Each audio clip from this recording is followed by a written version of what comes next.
안녕하세요. 약사 푸른달 그린비입니다. 혈관을 타고 온몸에 영양분과 산소를 공급하고 노폐물을 제거하는 혈액은 외상에 의해 외부에 노출되었을 때 스스로 굳는 기능이 있습니다. 혈액의 이러한 능력 덕분에 여러 출혈 상황에서 혈액의 소실을 최소화할 수 있는데요. 만약 상처가 난 부위에서 피가 굳지 않는다면 어떤 일이 일어날까요?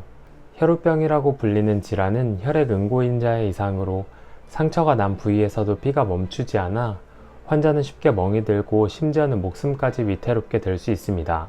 그렇다면 반대로 혈액이 잘 굳는 것은 괜찮을까요? 하지만 이것도 썩 올바른 상황은 아닙니다. 혈액이 너무 잘 굳는다면 상처가 나지 않는 혈관에서도 혈액 응고가 일어나 정상적인 혈관을 막아버릴 수 있습니다. 이것이 만약 뇌나 심장과 같이 아주 중요한 장기에 혈액을 공급하는 혈관에서 발생한다면 뇌경색이나 심근경색과 같은 위험한 질병에 걸릴 수 있습니다. 이처럼 혈액이 적절한 상황에서 응고가 되고 또 응고가 되지 않도록 조절되는 것은 우리 몸을 건강하게 유지하는 데 중요하게 작용합니다. 오늘은 혈액이 제대로 응고되지 못하도록 방해하여 혈액을 묽은 상태로 유지하게 해주는 항혈전제의 종류와 그 기전에 대해 살펴보겠습니다. 항혈전제는 혈액이 굳는 것을 억제해주는 약물로 주로 응고 반응이 과활성화되면 안 되는 환자에게 사용됩니다. 예를 들어 뇌나 심장에 혈액을 공급해주는 경동맥과 관상동맥이 혈전에 의해 막힌 환자들에게 사용될 수 있습니다. 항혈전제에는 크게 항혈소판제, 항응고제, 혈전용해제 세 가지가 있습니다. 그림은 각 항혈전제에 해당하는 약물을 그 기전에 따라 분류한 표입니다. 작용 기전과 사용 용도가 서로 상이하므로 주의하여 알아두는 것이 좋습니다. 먼저 항혈소판제는 지혈 과정의 1단계인 혈소판 응집 과정을 억제합니다. 일반적인 순환계 질병의 예방 목적으로 가장 많이 사용되는 계열입니다. 항응고제는 지혈 과정의 2단계인 혈액 응고 과정을 억제합니다. 이들 역시 순환기 질병의 예방 목적으로 많이 사용되며 항혈소판제보다 출혈 위험이 커 일부 약물의 경우 약물 사용 시 지속적인 모니터링이 필요합니다. 마지막으로 혈전용해제는 앞선 약물이 혈액이 굳는 단계를 억제했다면 이들은 이미 굳은 혈전을 분해하는 기전을 갖습니다. 항혈소판제와 항응고제보다 출혈 위험이 가장 크므로 주로 응급 환자의 관상동맥 재개통 수레만 제한적으로 사용됩니다. 항혈소판제가 어떻게 작용하는지 알기 위해선 우선 지혈 과정의 1단계인 혈소판 응집 과정이 어떻게 이루어지는지 알아야 합니다. 우리 몸의 혈액에 떠다니는 세포 중 하나인 혈소판은 마치 우리 몸을 지키는 파수꾼처럼 작용합니다. 이들은 평상시 조용히 혈액 내를 떠돌아다니며 혈관에 어떤 일이 일어나지는 않는지 감시합니다. 만약 외상으로 인해 혈관이 찢어지는 이벤트가 발생하면 혈소판은 활성화되며 서로 똘똘 뭉쳐 혈소판 마개를 형성합니다. 마치 작은 손가락으로 댐을 막았던 네덜란드 동화 속의 소년처럼 혈소판들은 찢어진 혈관을 메꿔 혈액이 소실되는 것을 방지합니다. 혈소판 마개를 형성하는 혈소판의 모습을 좀 더 자세히 살펴보겠습니다. 혈소판은 여러 물질에 의해 활성이 억제되거나 활성이 촉발됩니다. 먼저 평상시 혈소판은 혈관 내피세포에서 분비되는 프로스타사이클린이라는 물질에 의해 활성이 억제됩니다. 프로스타사이클린은 혈소판에서 신호 전달 물질 중 하나인 CAMP의 농도를 높이게 되고 CAMP는 일련의 과정을 거쳐 혈소판의 활성을 억제합니다. 반대로 혈소판을 활성화시키는 물질에 대해 살펴보겠습니다.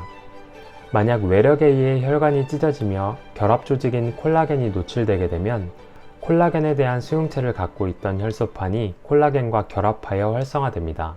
활성화된 혈소판은 ADP, 트롬복산 A2, 세로토닌과 같은 물질을 분비하며 주로 혈소판을 도미노 반응으로 활성화시킵니다.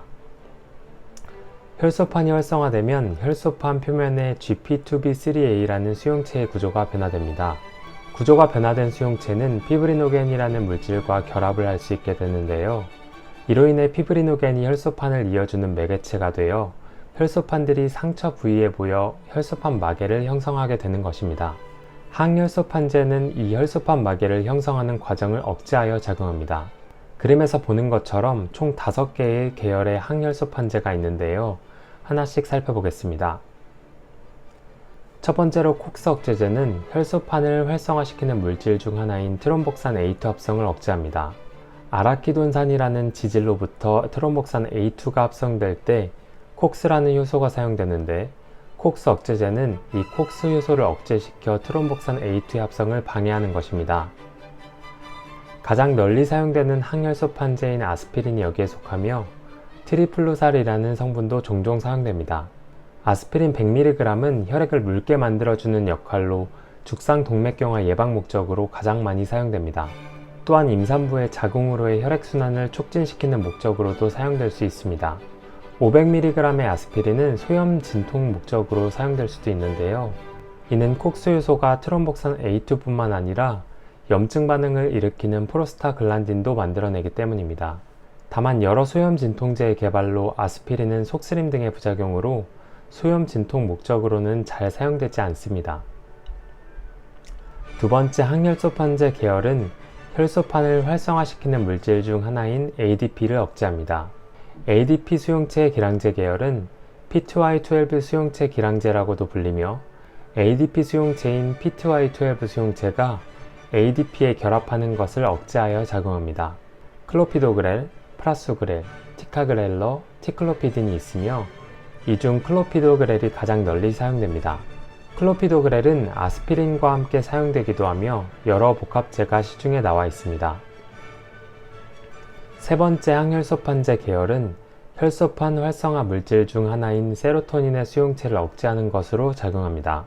세로토닌은 주로 신경 전달 물질로 잘 알려져 있지만 혈액 응고 과정에서도 중요한 역할을 합니다. 활성화된 혈소판에서 분비된 세로토닌은 혈관을 수축시키고 혈소판 응집을 촉진하여 혈액 응고 과정을 돕습니다. 이때 세로토닌 수용체 기량제는 이러한 세로토닌의 작용을 억제하여 혈액 응고를 억제합니다. 사포그릴레이트 성분이 자주 사용되고 있습니다. 네 번째 항혈소판제 계열은 혈소판을 억제시키는 CAMP와 관련이 있는 약물입니다. PDE 억제제 계열은 혈소판 활성을 억제하는 CAMP가 파괴되지 않고 보다 오랫동안 남아있도록 하여 혈소판 활성이 발생하지 않도록 막는 기전을 갖습니다. 실로스타졸과 트리플루살 성분이 여기에 속하며, 특징적으로 트리플루살 성분은 앞선 콕스 억제제 계열에도 속하는 약물임을 확인해 주세요. 마지막으로 다섯 번째 항혈소판제 계열은 GP2B3A 기량제입니다. GP2B3A는 혈소판 표면에 있는 당 단백질로 혈소판 활성 시 그 구조가 변화되어 피브리노겐과 결합할 수 있는 구조가 됩니다. 다른 활성화된 혈소판의 GP2B3A 역시 피브리노겐과 결합할 수 있으므로 혈소판은 GP2B3A와 피브리노겐을 매개로 하여 서로 뭉칠 수 있게 됩니다. 마치 GP2B3A가 혈소판에서 뻗어나온 팔이며 비활성화 구조일 땐 손을 펼치고 있다가 활성화되는 경우 피브리노겐이라는 물질을 줄 수 있도록 주먹을 꽉 쥐는 모습을 연상해 볼 수 있습니다. 이 모습을 좀 더 확장하면 다음과 같은 혈소판 마개가 만들어집니다. GP2B3A 기량제는 GP2B3A와 결합하여 이들이 피브리노겐과 결합하지 못하도록 억제합니다. 위에서 살펴봤던 그림에서 혈소판이 서로 GP2B3A 기량제를 손에 들고 있어 피브리노겐을 잡지 못하는 모습을 연상할 수 있습니다. 이로 인해 혈소판 응집이 이루어지지 못하게 하는 것입니다. 이들 계열로는 에브식시맙, 티로피반, 앱티피바타이드가 있습니다. 이들 계열은 경구제가 아닌 주사제로 일반 약국에서는 보기 어려운 약물들입니다. 앞서 살펴본 약물은 출혈의 위험성으로 피가 나는 시술 혹은 수술 며칠 전에 중단해야 하므로 종종 환자가 약국으로 문의를 주는 경우가 있습니다. 따라서 환자 안전을 위해선 반드시 각 계열별 약물을 잘 알고 있어야 안전한 약물 중재가 가능합니다.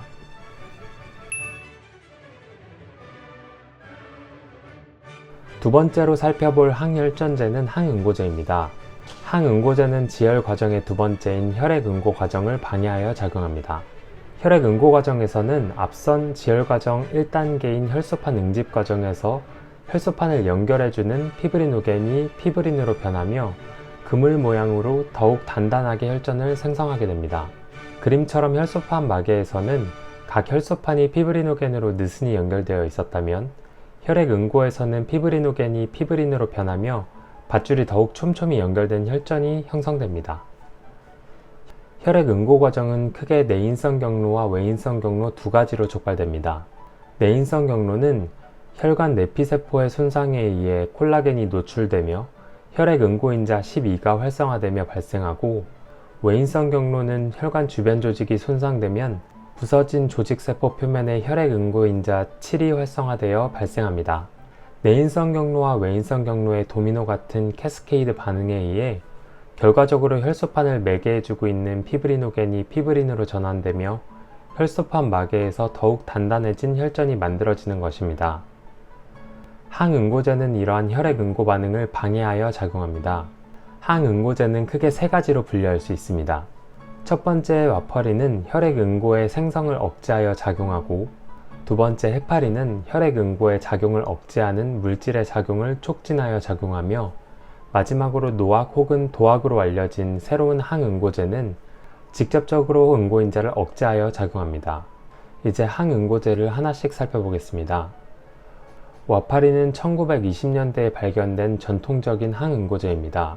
경구 복용의 간편함과 저렴한 가격 덕분에 아직까지 많이 사용되고 있는데요. 다만 치료력이 좁아 모니터링 수치에 따라 약물 용량을 조절해야 하며, 상호작용이 많은 약물이라 대학병원에서는 와파린 복약지도 매뉴얼이 따로 있을 정도로 주의해야 할 사항이 많습니다. 와파린은 몇몇 응고인자의 합성 시 필요한 비타민 K를 기량하여 응고인자의 합성을 억제합니다. 와파린은 이미 생성되어 있는 응고인자에는 작용하지 못해 효과를 보이기까지는 수일의 시간이 걸립니다. 와파린은 PT-INR이라는 수치를 통해 모니터링을 하며, 이 수치가 높을수록 와파린의 작용이 세 혈액이 잘 굳지 않음을 의미합니다. 와파린 복용 환자의 INR 수치는 보통 2에서 3으로 조절합니다. 와파린은 비타민 K를 기량하여 작용하므로 비타민 K가 풍부한 음식을 복용하게 되면 와파린의 효과가 감소할 수 있습니다. 따라서 청국장이나 녹즙과 같이 비타민 K가 풍부한 음식 복용 시 환자는 주의해야 합니다. 두 번째, 와파린과 이름이 비슷한 헤파린은 아미노산을 갖는 선형 다당류의 일종인 글루코스 아미노 글라이칸 구조를 갖습니다. 이들은 응고인자 XA 트롬빈을 억제하는 항트롬빈과 결합하여 응고인자의 기능을 억제합니다. 와파린과 달리 곧바로 응고인자에 작용하므로 효과는 즉각적입니다. 헤파린은 분자량이 큰 미분액 헤파린과 헤파린을 화학 물리적으로 분해한 저분자량 헤파린으로 나뉩니다. 미분액 헤파린은 와파린처럼 모니터링 수치를 이용하여 용량을 조절하게 되는데, 이때 사용되는 모니터링 지표는 APTT입니다. 저분자량 헤파린은 미분액 헤파린보다 출혈 및 HIT의 부작용이 적고 예측 가능한 생체 유용률을 보이므로 APTT 모니터링을 확인할 필요가 없으며 피하 주사로 편리하게 사용이 가능하다는 장점이 있습니다. 참고로 헤파린에 속하진 않으나 헤파린과 유사한 폰다파리눅스 성분의 약물은 헤파린보다 매우 적은 분자량으로 HIT의 부작용이 매우 적은 장점이 있으나 신장으로 배설되어 신장의 환자에서는 사용이 불가하다는 단점이 있습니다. 세 번째 항응고제는 새로 나온 경구용 항응고제입니다. 이름 그대로 스펠링을 줄여 노악이라고 합니다. 앞서 소개한 항응고제가 응고인자의 합성을 방해하거나 응고인자의 작용을 저해하는 성분을 활성화시키는 방향으로 간접적으로 작용했다면, 노악은 응고인자에 직접적으로 작용하여 도악이라고도 합니다.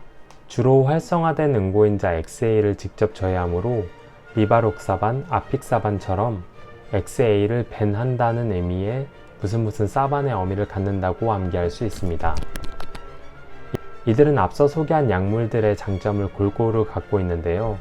우선 경구 복용의 편리함, 모니터링 수치 필요 없음, HIT 부작용 없음 등의 장점으로 점차 널리 사용되고 있습니다. 다만 가격이 비싸고 신기능이 저하된 환자에서 사용 시 금기 혹은 주의해야 한다는 단점이 있습니다. 혈전 생성 후 출혈이 멎어 혈전이 필요 없게 되면 우리 몸에서는 자연스럽게 혈전을 분해하는 물질이 생성됩니다.